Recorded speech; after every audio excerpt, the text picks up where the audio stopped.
Welcome to the First Impressions Last training. My name is Becca Bergman. I'm going to be your instructor today, and I'm so excited to be here because I do have experience in the hospitality industry. It was actually my first love, so it's been a joy and a privilege to be able to put this together for you. A little bit about me is I am a Floridian. I am a dog mom. I've been weirdly obsessed with reading lately, and I love traveling when I can.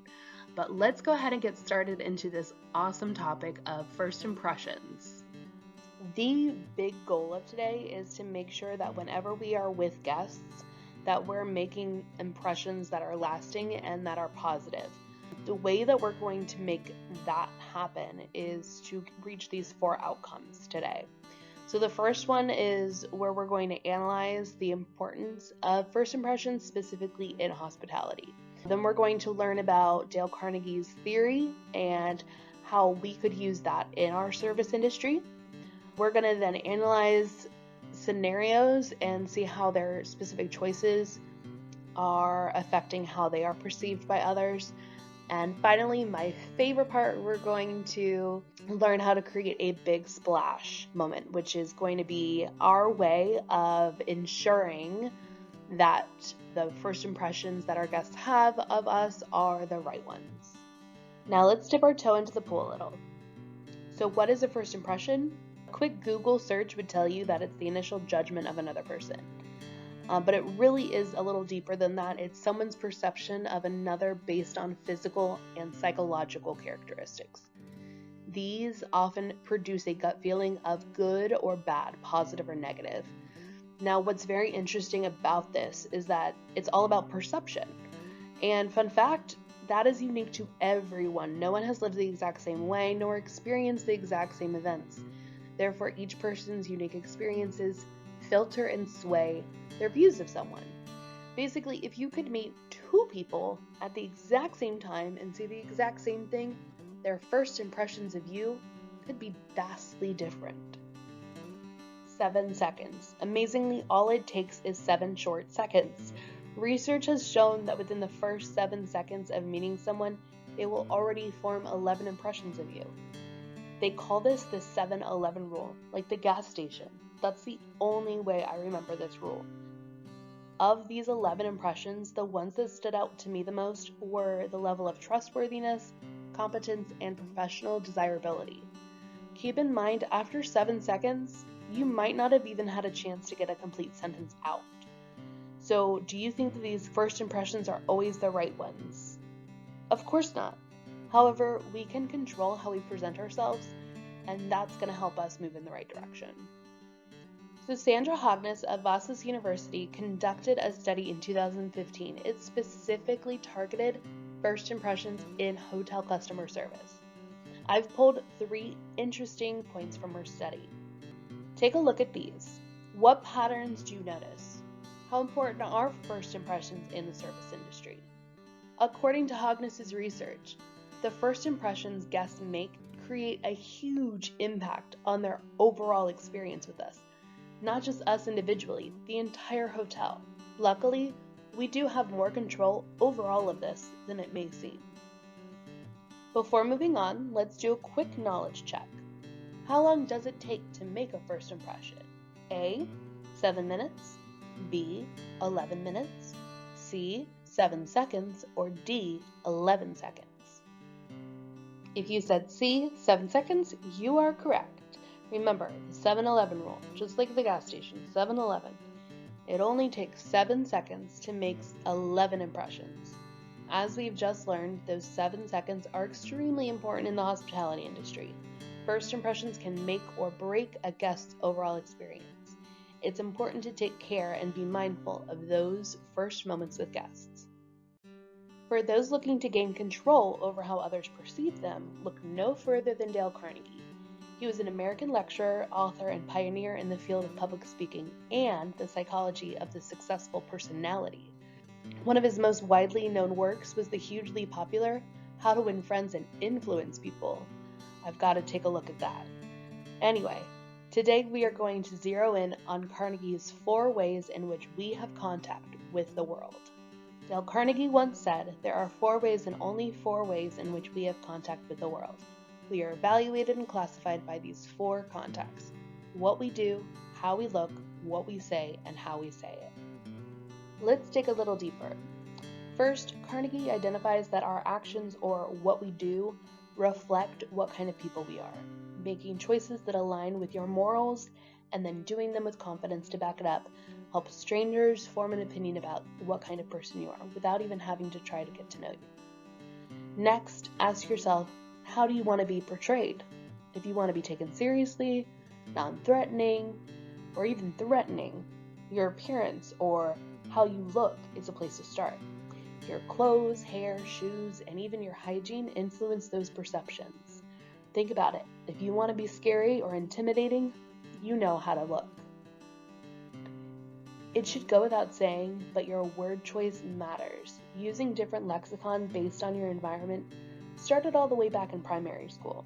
How you spoke to your teachers in the classroom and how you spoke to your friends on the playground, or even the principal in the principal's office, was vastly different. We need to remember that even now. What we say matters. Now, you know the old saying, it's not what you said, it's how you said it. This is true and will probably remain true for the foreseeable future. Tone reflects attitude and emotion. People can often say the right words, but their tone and inflection can get in their way. Think about it. If you've had a bad mood at work, you know what to say, but sometimes it just doesn't come through in the right way. We got to make sure that we think about that. Dale Carnegie's 4 ways can be used as a guide and as a reminder that what we do and how we do it matters. Fortunately for us, this is just what we need to think about when working on our first impressions.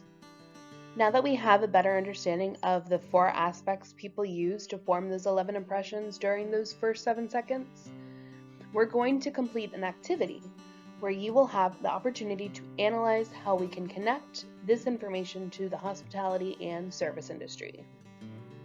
For this activity, you will be able to put what we have just learned and use the background knowledge that you have in the service industry together to synthesize potential first impressions. Remember, everyone has their own unique experience. Use those and don't shy away. During this exercise, you are going to be put in the shoes of a guest at a resort, no longer an employee. So try and think of yourself as a guest enjoying or trying to enjoy their time on vacation. Now, pause this video and pull up the fillable participant guide, or just number a blank sheet of paper, 1 through 4. When you see each scenario, pause and write your findings in your notes.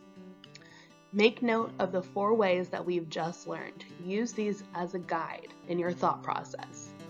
How would you, the guest, take the scenario and write down the impression that you concluded from it? Don't forget to also try and push yourself beyond your own perception. Would every person in the world take those actions the same way as you? Remember, you are the one checking in. What do you make of Anthony during this process? During this scenario too with Angela, think about what she does, what she looks like, what she says, and how she says it. Scenario 3, do you think everyone would take this interaction the same way? Scenario 4, concierge help with Diane. How would you as the guest take this interaction? Now, this was not a black and white activity for me. I went from positive to slightly negative to just okay on some. But I do know that I used my own background knowledge during it, and I could definitely tell that I would be in the minority of my impressions at times. This is not a black and white topic, and I did see myself in some of the shoes of those employees, for better or for worse. It's okay if you did too, we're all human. But now we're going to take what we've learned from this activity to help us make a big splash. Finally, my favorite topic. It looks fun and even easy, but that's not the case. Take time, thought, and practice to perfect. The big splash is your individual and unique way to connect with the guest to remain memorable, a way to set yourself apart from other staff and ultimately ensure that their stay is one that they would want to do again. Take a look at these 3 first impression big splash examples. How will you make that first impression splash? Now let's get brainstorming. Take this time to reflect on all you've learned throughout this course. The ultimate goal is for you to have tangible steps and knowledge that will ensure that the first impression that lasts is a positive one. Use these questions on the screen to help guide you to a big splash that will work best. Jot down ideas on sticky notes, and then star the ones that feel the most genuine and authentic to you. Everyone knows that the cannonball jump makes the biggest splash, so what's yours going to be?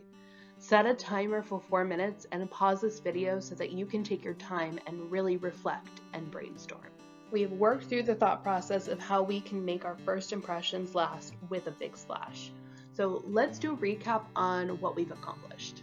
We first analyzed the importance of the first impression with both research and 7-Eleven rule. Remember, 7 seconds, 11 impressions. Then we learned all about Dale Carnegie's 4 ways and connected it to our work in hospitality.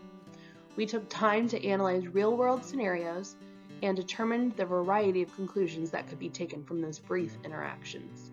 Then we finally created our secret weapon, the big splash, which will help us ensure that our first impressions that we give off are the right ones. I want you to walk away today with a tangible cheat sheet as a reminder of everything we've learned today. There is a fillable PDF available to download, or you can recreate this on an index card. On one side, I want you to highlight your big splash, and the other, I want you to have space to identify what you need to remember for each of Carnegie's 4 ways. There should be space for at least 2 self-reminders for each section, and remember, this is for work, what you need to remember for work. Take time to refresh yourself with ideas formed earlier today. If you need help completing this card or coming up with ideas, feel free to use Google as a resource or circle back to earlier in this lesson. Pause this video until you have completed this cheat sheet. Use this and keep it close as a reminder of all the ways that you can help make your first impression last. After this course, it is an expectation for you to start putting what we have learned today into action. Don't be surprised if your colleagues ask you about what your big splash is. And don't be afraid to inquire about theirs either. Remember, this can change all the time. You don't have to have just one big splash. Use theirs as ideas too. Thank you for attending this training. I hope you were able to take away some helpful tips and tricks, and I can't wait to see your big splashes in action. Have a great day, and don't forget, 7-Eleven.